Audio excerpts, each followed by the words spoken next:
Thermodynamics next chapter start हो गया है अपना। So thermodynamics is the branch of science that deals with the different forms of energy. यानी कि इस चैप्टर में आप पढ़ेंगे कि जो एनर्जी है वो कितने फॉर्म्स में अलग अलग ट्रांसफॉर्म करती है और साथ में इनको हम कैसे इंटर रिलेट करते हैं इन एनर्जीज़ को क्वांटिटेटिवली मतलब आप कैलकुलेशंस करना सीखेंगे, फाइंड आउट करना सीखेंगे एग्जैक्ट वैल्यूज़ कि आप कैसे कैलकुलेट कर पाएँ उन्हें। तो इसमें सबसे पहले कुछ बेसिक टर्म्स हैं जिन्हें आपको समझना है। Systems and surround. तो सबसे पहले सिस्टम एंड सराउंडिंग। तो the part of the universe that is under thermodynamic observation is called the system. तो सिस्टम का मतलब है जैसे मान लो एक बीकर में रिएक्शन चल रही है, ठीक है। तो आप सिंपली अगर कोई बीकर में पानी भी उबाल रहे हो, पानी गर्म कर रहे हो, तो क्या हो रहा है कि वो एक सिस्टम है, उसमें रिएक्शन चल रही है, तो वो एक सिस्टम हो गया। और जितने भी उसके बाहर का जितना भी एटमॉस्फेयर है, ठीक है, ये पूरा जो वर्ल्ड है वो क्या हो गया, एक पूरा सराउंडिंग हो गया, ठीक है। और अब इन दोनों को मिला के यानी कि आपके सिस्टम और सराउंडिंग दोनों को मिला के क्या बनता है, यूनिवर्स। ओके, तो the universe is equal to the system plus surrounding. जैसे कि डायग्राम में है, देखिए यहाँ पर सिस्टम और सराउंडिंग के बीच में एक बाउंड्री वॉल है, बट ये दोनों जो हैं किसके अंदर है, ये यूनिवर्स के अंदर है। Now the types of system on the basis of composition. So first one is homogeneous system. So homogeneous system में क्या होगा, only single phase। अगर सिंगल फेज़ है तो वो होमोजेनस सिस्टम हो गया। फॉर एग्जांपल लाइक यहाँ पर एक रिएक्शन है, देख सकते हैं अमोनिया, ये इसमें क्या हो रहा है, सारे गैसेज हैं ये, ठीक है, तो सिंगल फेज़ हैं ये। ओके, हेट्रोजेनस में क्या होगा, डिफरेंट फेजेस होंगे, मोर फेजेस होंगे। तो यहाँ पर देखिए ये सॉलिड फेज हो गया, ये आपका सॉलिड है और ये गैसेस है।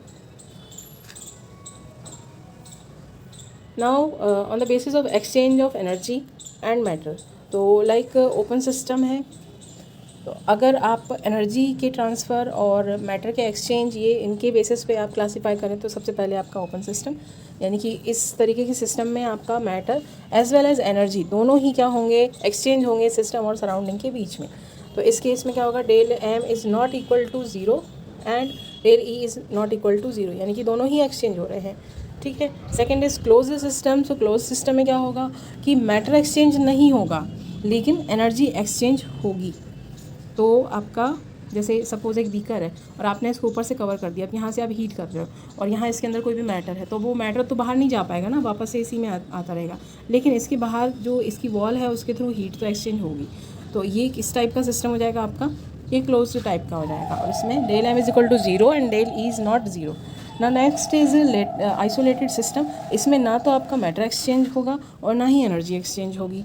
जैसे कि मिल्टन की बॉटल है, तो उस मिल्टन की बॉटल में आपने कुछ हॉट कुछ भी भर दिया, ठीक है, तो क्या होगा, काफ़ी टाइम तक उसकी जो हीट है वो भी बाहर नहीं जा पा रही है इसके, और मैटर भी बाहर नहीं जा पा रहा है। तो इसका मतलब डेल एम भी क्या हो गया, ज़ीरो हो गया, और डेल ई भी क्या हो गया, ज़ीरो हो गया। Now the thermodynamic properties, so these are the physical quantities that are used to define the state of the system, ठीक है। किसी भी स्टेट ऑफ को बताने के लिए, किसी भी सिस्टम की स्टेट्स को बताने के लिए कुछ फिजिकल प्रॉपर्टीज़ होती हैं, ठीक है, उनको आप बोलते हो थर्मोडायनेमिक प्रॉपर्टीज़। तो लाइक फर्स्ट वन है इंटेंसिव प्रॉपर्टी। सो इंटेंसिव प्रॉपर्टी कौन सी होंगी, which do not depend on the quantity और साइज़, जो आपकी क्वांटिटी और साइज़ पर डिपेंड नहीं करती हैं किसी भी मैटर की, तो उनको बोलेंगे आप intensive property. For example like surface tension, pressure, temperature, density, ये सारी प्रॉपर्टीज़ हैं intensive. Next is extensive property. तो ये क्या हो जाएंगी, those properties which depends upon the quantity और size of the matter. For example enthalpy, entropy, mass, work, ये सारी क्या है, एक्सटेंसिव प्रॉपर्टीज़ हैं। Now thermodynamic equilibrium. तो इक्विलिब्रियम आप ऐसे समझ सकते हैं कि जैसे कि आपकी रिएक्शन तो चल रही है लेकिन इक्वल दोनों साइड से बराबर से चल रही है, तो ऐसे कंडीशंस में क्या आ जाते हैं, इक्विलिब्रियम आ जाते हैं, ठीक है। सपोज दैट कि अगर एक टब है और उसमें आपने बहुत सारा पानी भर दिया है और इसी में आपने एक मोटर लगा दिया, इसमें से पानी जा रहा है और यहाँ से पानी आ भी रहा है, तो पानी का लेवल तो उतना ही रहेगा, उसमें कोई चेंज नहीं होगा, लेकिन आपका जो मशीन है वो तो चल रहा है ना कंटिन्यूसली, ठीक है। यहाँ से पानी गया और वापस यहाँ से आ गया, तो उतना ही लेवल बना हुआ है आपका। तो ये क्या हो गया, एक इक्विलिब्रियम जैसी कंडीशन होगी। इस टाइप का जो इक्विलिब्रियम है वो उसे आपका हो गया मैकेनिकल इक्विलिब्रियम। ऐसे कंडीशन में क्या होगा, नो वर्क डन, ठीक है। थर्मल इक्विलिब्रियम में क्या होगा कि आपका जो टेम्परेचर है वो कांस्टेंट रहेगा, पूरे प्रोसेस में कांस्टेंट रहेगा। अच्छा, केमिकल इक्विलिब्रियम में, तो केमिकल इक्विलिब्रियम लाइक जैसे कि आप N2 + H2 करते हो, ठीक है, तो आप यहाँ पे क्या बनाते हो, NH3 बनाते हो। अब यही जो NH3 है वापस से किस में कन्वर्ट हो रही है, N2 और H2 में कन्वर्ट हो रही है। तो ये जो इक्विलिब्रियम है मतलब कि आपके रिएक्टेंट उसी समय पर प्रोडक्ट में भी कन्वर्ट हो रहा है और प्रोडक्ट वापस से रिएक्टेंट में भी कन्वर्ट हो रहा है। तो दोनों चीज़ें जो है वो बिल्कुल एक ही टाइम पर दोनों इक्वली प्रोडक्शन हो रही है, वापस से कन्वर्जन हो रही है, ठीक है।